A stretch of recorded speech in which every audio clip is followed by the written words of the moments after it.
Bonjour tout le monde, bienvenue à une autre vidéo de peinture acrylique. Cette fois, je suis obligé de vous dire que je vais me gâter un petit peu, dans le sens que on va essayer un peu toutes sortes de produits. Je ne suis pas certain de ce que je vous dis, parce qu'on a fait des centaines de vidéos, mais je crois que c'est la première fois qu'on va faire un mélange avec du Floetrol, du silicone en aérosol, du savon à vaisselle, du détergent liquide et de la colle blanche, de la colle d'école. Alors, on va mélanger tous ces ingrédients ensemble. Je ne sais pas exactement ce que ça va donner, mais je crois que le résultat peut être assez intéressant. Après, je crois que je vais passer l'acrylique au chalumeau, juste pour créer un petit peu plus de cellules. Oui, je sais, c'est rare que je veux faire ça, mais cette fois, je voudrais vraiment créer le plus de cellules possible. Alors, on y va, on essaye ça, et on revient pour le mot de la fin.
Bon,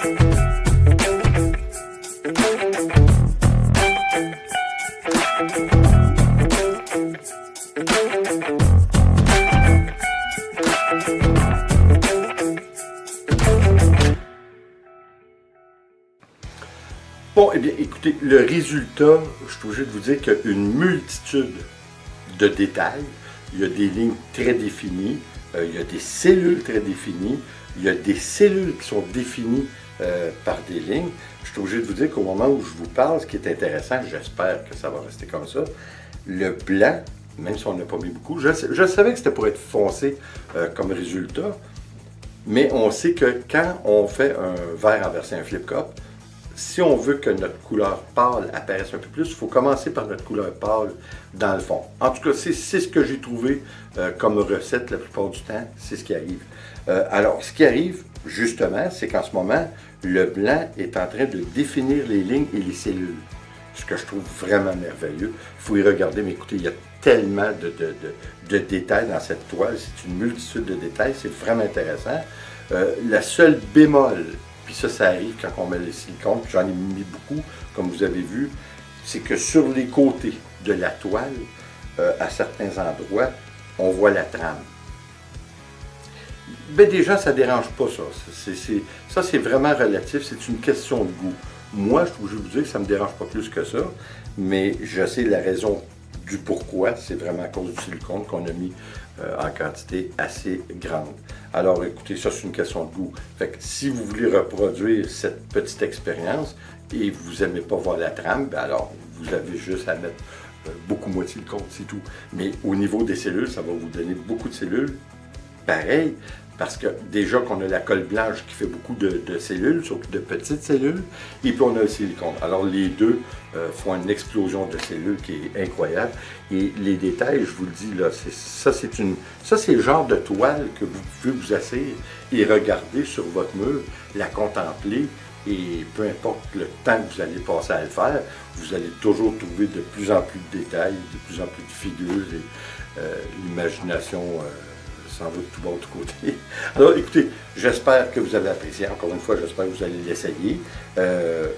On fait bien des expériences, mais c'est ça que je trouve intéressant de faire des expériences. Puis si vous ne voulez pas vous casser le nez avec un résultat qui est plus ou moins à votre goût, bien vous savez quoi faire ou quoi ne pas faire pour arriver à vos fins. Alors écoutez, comme toujours, s'il vous plaît, abonnez-vous, laissez un commentaire et partagez. C'est toujours apprécié. On se revoit.